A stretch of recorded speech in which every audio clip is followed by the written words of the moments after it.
Hello everyone, this is CJNovo992 and today we're back for another brand new video, and today's the day we return to domestic football. Remember when this used to be a celebration and a time for joy and happiness, seeing the ends of the international break, getting back to the real football, if you will. Now we kind of come limping in behind the rest of the crowd, people, as we're just waiting to see what type of Rangers team will actually turn up. They're talented on paper. Is that ever going to translate onto the park?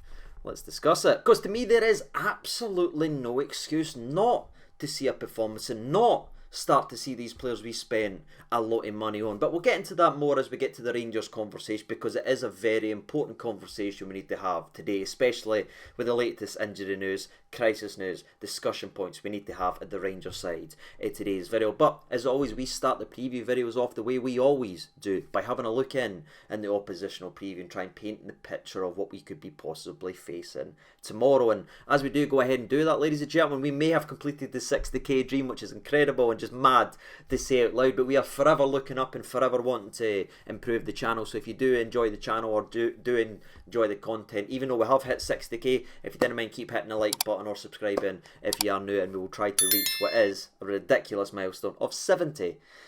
Crazy people. We'll get in to the actual video then. As always, we'll start off with the oppositional preview, which means we have to look at St Johnstone, who at my current time of recording are sitting rock bottom of the old SPFL. And I say rock bottom because not only is it a fun reference to when I used to be happy and have joy in my heart growing up watching the wrestling people, but it is also important to really emphasise that they are bottom of the league. That is the team that we're facing tomorrow, the side that is sitting at the bottom, comfortably cuddling in with Aberdeen, by the way, which I'm not hating here in Aberdeen near the bottom as well. The exact same goal difference. The only thing separating them is that Aberdeen scored 3 goals and St Johnstone has scored 2 goals. That's how poor both teams' start to the season has actually had. And I know that will be a surprise to a lot of people, but it wasn't a surprise to me, because we said at the league prediction video that St Johnstone would. That's my team to predict to go down, because I haven't been impressed with the recruitment, who's went out and who's actually came in, and overall their place there and what they're trying.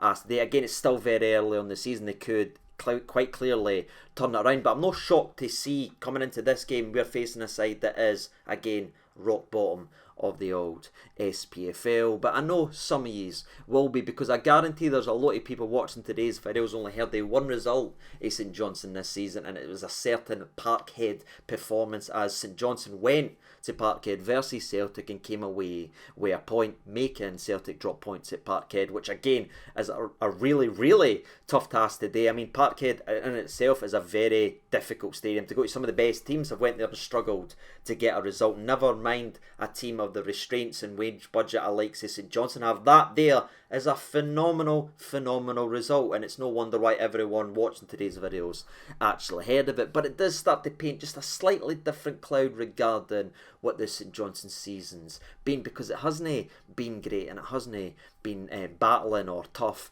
defensively, if you catch my drift. Yes, they went ahead and got a phenomenal result at Parkhead, where again they deserved the point in my opinion. They forced Joe Hart into a couple good saves, and their goalie made a couple good saves, but again that's why they wear the gloves and they stand and they didn't move about people to make those saves. So I want to take anything away from them there, but what I will say is it isn't a real testament of what this side's been overall in the season, because they have been really poor for the majority of the season. The only thing you could take away coming in to this game is after getting that point at Parkhead, they fell 2-0 behind to Dundee at McDermott Park. People 2-0 down, looking dead and buried, but somehow, some way, like the Phoenix for Harry Potter, they rose again and came back with 2 late goals, with an 82nd minute goal to bring it back to 2-1, and then scoring in the very last kick of the ball pretty much in the 96th minute.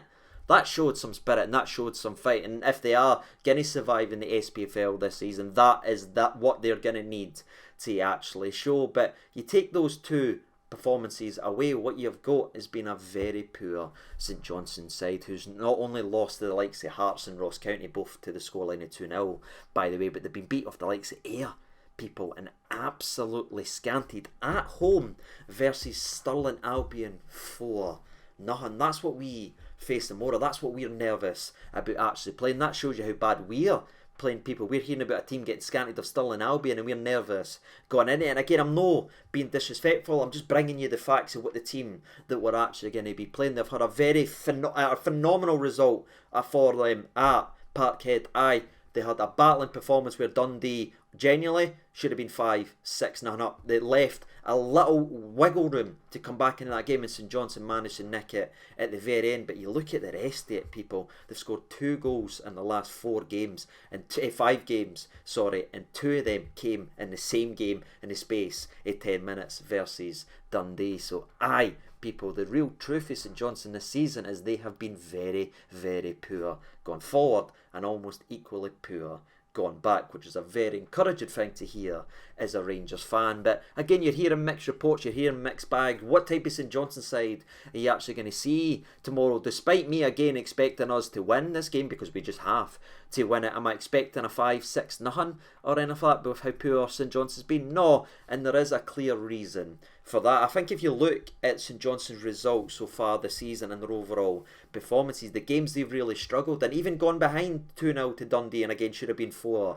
or 5-0 down with the chances that they missed. Every single game that they've been poor in, they've actually had to get the ball down and try to play football, try to dictate, being a balanced game. Their best by far performance has been when they've been able to sit in, defend, work hard and work for each other, and that's what happened at Parkhead. Didn't matter what they'd done with the ball, didn't matter with this, they just hung in there and battled, and that is what they are right to their core, and that's what I'm expecting again to see tomorrow. Nothing sexy, nothing exciting, nothing reinventing the wheel with their formation. I expect them to revert to their 4-5-1 variant that they played at Parkhead, maybe more so than the 4-2-3-1 or the 4-3-3 they played in their other games. I think you will see a 4-5-1 where the entire middle will be flooded and every single man will have a man to mark, and they'll just be chasing them all damn day. It's nothing exciting, it's no X and O's, again it's not reinventing the wheel, but it's built on what they are good at,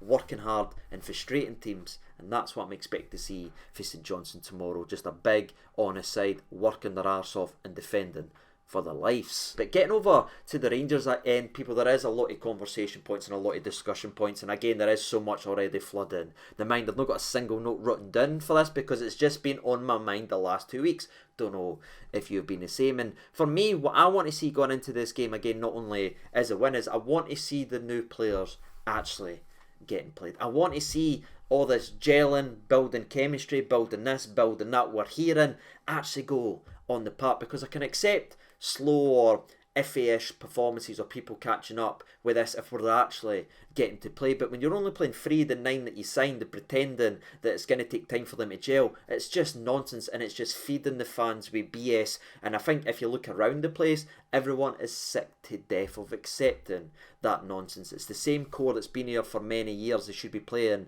a hell of a lot better. It shouldn't be this slow. And again, they've had their balls well and truly twanged over the last 2 performances, both PSV and versus Celtic. Ref decision or no, people, I'm not getting into it anymore. They had more than enough opportunities to show something in the locker and actually overcome that incident. It was poor, it was pathetic, and it can never be as bad as that again. But again, they've came out in the press, they've said they've learned for it, they've worked for it, they've reflected, they've this and that. Just show us as fans, you know what I mean? That's all we want to see. Just show us on the park. No impress us. Now, unfortunately, a couple of players that can't show us, people, as Kieran Dowell's 1 to 2 week injury 4 weeks ago is now seemingly going to be another 3 to 4 week job in itself. So that is very frustrating. Again, it was only supposed to be a minor injury. Now he's out for another 3 to 4 weeks, as is almost the main bloodline in this Rangers team. The only thing that really gets the heart pumping in this Rangers side, and that has been Todd Cantwell, even though he's been incorrectly used in my opinion this season, and been asked to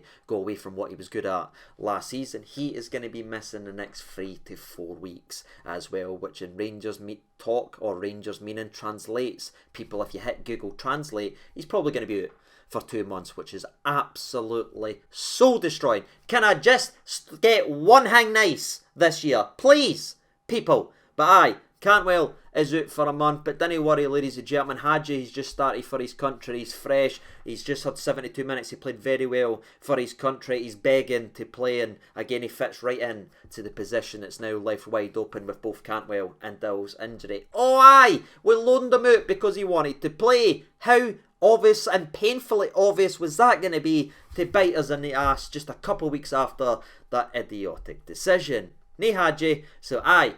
Tom Lawrence, who's barely kicked the ball, he played 31 minutes in nearly a year.